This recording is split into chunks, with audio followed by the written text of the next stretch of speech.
Assalamualaikum warahmatullahi wabarakatuh. Sebelumnya, perkenalkan saya Rizky Nulasana dengan NIM D63086.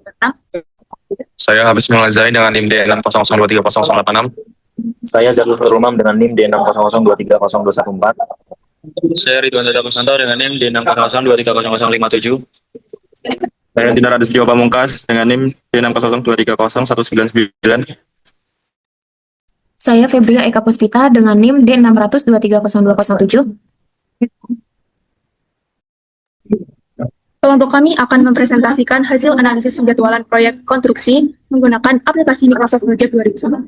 Studi kasus yang kami angkat diambil dari jurnal penelitian, yaitu proyek pembangunan ruang terbuka hijau RTH Kabupaten Wajo, Provinsi Sulawesi Selatan. Proyek RTH ini memiliki pekerjaan yang sangat banyak, mulai dari pekerjaan tanah, air mancur, area food court, beberapa titik plaza, hingga area parkir. Jika penjadwalan ini dilakukan secara manual, maka manajemen waktu berisiko menjadi kurang efektif dan teliti. Oleh karena itu, tujuan dari analisis kelompok kami adalah menerapkan pengunduran kuantitatif menggunakan Microsoft Project 2010 untuk mengefektifkan waktu pekerjaan, mengidentifikasi ketergantungan antar data, serta memetakan lintasan kritis proyek selanjutnya. Kemudian data di dalam software akan disesuaikan oleh. Oke, setelah seluruh durasi dan hubungan prosesor diinput secara lengkap pada Microsoft Project, nah, sistem secara otomatis akan mengalkulasi dan memetakan lintasan proyek. Nah, berdasarkan studi kasus kelompok kami di sini bahwasanya proyek ini memiliki total lintasan kritis 54 dan 62 lintasan non kritis. Nah, perlu diketahui, jadi jalur kritis atau critical path sendiri merupakan rangkaian aktivitas dalam penjadwalan proyek yang menentukan durasi total minimum untuk menyelesaikan seluruh proyek. Secara sederhana, jalur kritis adalah rute pekerjaan dari awal hingga akhir proyek yang sama sekali tidak boleh terlambat. Artinya jika salah satu pekerjaan di dalam jalur ini mundur satu hari saja, maka tanggal penyelesaian di akhir ini seluruh proyek otomatis akan ikut mundur selama 1 hari sesuai hari kemunduran. Nah, untuk kita mengetahui pada critical path di Gantt chart ini, kita perlu ke tab Gantt chart ini, pastikan critical text ini di checklist. Kemudian untuk mengetahui di bagian text name untuk membedakan non kritis dan kritis, kita perlu ke text stylist. Nah, di sini untuk item to change, di sini kita pilih critical text, kemudian untuk colornya untuk bisa membedakan dengan non kritis kita pilih warna merah, kemudian klik OK. Nah, di sini sudah terdapat titik-titik kritis dan non kritis. Nah, karakteristik utama dari jalur kritis sendiri yaitu dia memiliki total select atau floatnya itu sama dengan 0. Artinya waktu longgar atau toleransi keterlambatan suatu fungsi pekerjaan. Nah, kemudian pekerjaan di luar jalur kritis disebut dengan non kritis. Artinya dia memiliki waktu longgar. Nah, kalau di sini berarti text name-nya berwarna hitam. Nah, proyek tidak akan mundur. Namun pekerjaan di jalur kritis memiliki selek sebesar 0 hari. Kita bisa lihat di durasinya. Kemudian karakteristik yang lain juga jalur terpanjang secara durasi. Jalur kritis itu merupakan akumulasi durasi terpanjang dari rangkaian aktivitas yang saling bergantung text name satu dengan yang lain. Cara visualisasi bisa dilihat pada Gantt chart. Ini membedakan bahwasanya yang kritis berwarna merah dan non kritis bisa berwarna biru. Nah, mengapa jalur kritis ini sangat penting bagi Microsoft Project yang kita susun? Karena fokus pengawasan. Jadi manajer proyek atau engineer harus tahu persis pekerjaan mana saja. Misalnya pekerjaan fondasi atau struktur utama yang harus diawasi ekstra ketat setiap harinya. Kemudian untuk efisiensi sumber daya juga. Jika proyek ingin dipercepat, manajer proyek hanya boleh menambah pekerjaan lembur, tidak boleh melambatkan pekerjaan sesuai dengan timeline yang sudah ditentukan di awal. Oke, itu terkait dengan critical path. Selanjutnya akan dijelaskan oleh rekan kelompok saya. Selanjutnya yang akan saya jelaskan di sini adalah modelan WBS dan jadwalan di Microsoft Project.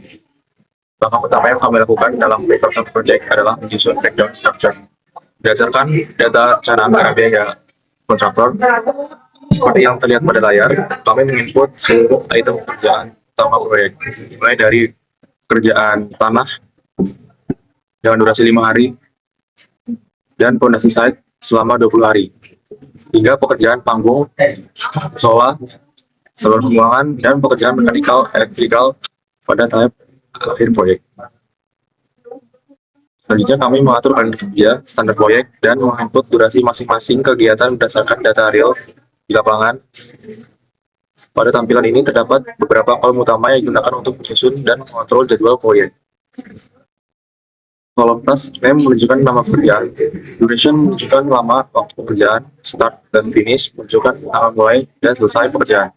Sedangkan predecessor menunjukkan hubungan ketergantungan antar aktivitas. Hubungan ketergantungan atau logika pekerjaan tersebut kami tautkan melalui computation. Sebagai contoh, pekerjaan publikasi baru dapat dimulai setelah pengukuran dan penyesuaian kembali selesai, sehingga pekerjaan dapat menjadi predecessor bagi mobilisasi. Pengikatan hubungan ini sangat penting karena memungkinkan Microsoft Project melakukan perhitungan jadwal secara otomatis dan memastikan urutan pekerjaan sesuai dengan kondisi pelaksanaan di lapangan. Di bagian kanan layar, terdapat Gantt chart, yaitu diagram batang yang menampilkan jadwal proyek dalam bentuk garis waktu.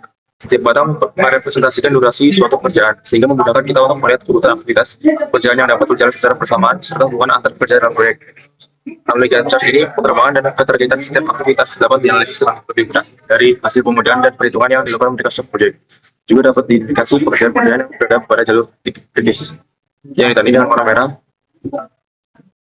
Pembahasan selanjutnya akan dijelaskan oleh rekan saya berikutnya. Melanjutkan materi yang kedua terkait dengan project budgeting. Masuk ke kompetensi penganggaran project budgeting di dalam Microsoft Project, kami masukkan komponen biaya melalui lembar resource sheet. Kami mendefinisikan sumber daya manusia seperti mandor, pekerja, tukang batu, tukang beton, serta sumber daya alat seperti dump truck dan ekskavator lengkap dengan standar tarif upah atau sewa per jamnya. Lalu setelah seluruh resource dialokasikan masing-masing tugas, Microsoft Project secara otomatis menjumlahkan akumulasi biaya tersebut menjadi biaya rencana atau dikenal sebagai BAC, Budget at Completion, atau biaya rencana proyek NTH Kabupaten Wajah yang terhitung di dalam software. Ini adalah sebesar 1,516440 miliar. Sebelum melakukan tracking ke tahap evaluasi, kami menguji seluruh data perencanaan ini sebagai fitur baseline di tab project, agar angka 1,51 miliar dan jadwal 120 hari ini terkunci sebagai acuan standar pembanding. Untuk analisis monitoring dengan INVA akan dijelaskan oleh rekan saya. Kemudian dilanjut dengan earn value atau EVA. Di sini ada BCWS, itu adalah plan value dengan PV, yaitu budget dikali rencana penyelesaian. Kemudian untuk yang BCWP itu adalah earn value dengan menghitung EV yang menghitung budget dikali penyelesaian aktual. Kemudian di kolom ketiga itu ada AC atau ACWP, itu adalah actual cost. Kemudian di sampingnya itu ada SV, itu adalah schedule variance dengan menghitung EV dikurangi PV. Kemudian untuk selanjutnya itu ada CV. CV itu adalah cost variance dengan menghitung EV dikurangi AC. Kemudian untuk yang selanjutnya dengan menampilkan data di Viva ini itu dengan menggunakan persenan 100, karena nantinya jika datanya itu 0%, maka yang tertampil itu akan 0 semua. Terus kemudian untuk menampilkan grafiknya sendiri itu kita pilih ke project, ke view, kemudian cost, kemudian earn value report. Dan di sini langsung menampilkan dari grafik earn value.